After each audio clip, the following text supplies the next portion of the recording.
In this video, I'll show you how to charge your Apple Pencil 2.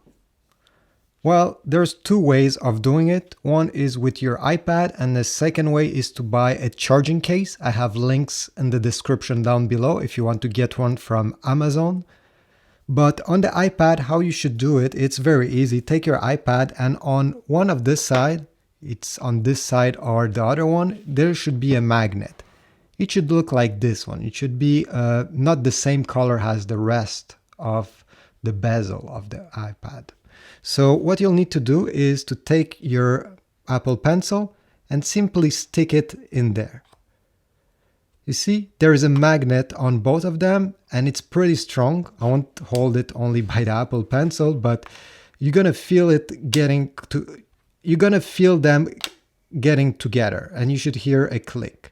If you don't feel it, maybe the Apple Pencil is not on the right side. All you have to do is just to rotate it until the magnet latches.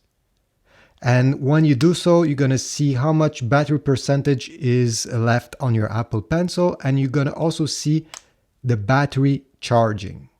So this is it. Once you're done, it's very easy. You just use your Apple Pencil the way you want, and to charge it, even if the iPad is resting on the table, you just need to stick it there. So thanks for watching. I hope this was useful. Please leave a like, subscribe, leave a comment too, and I'll see you in the next one.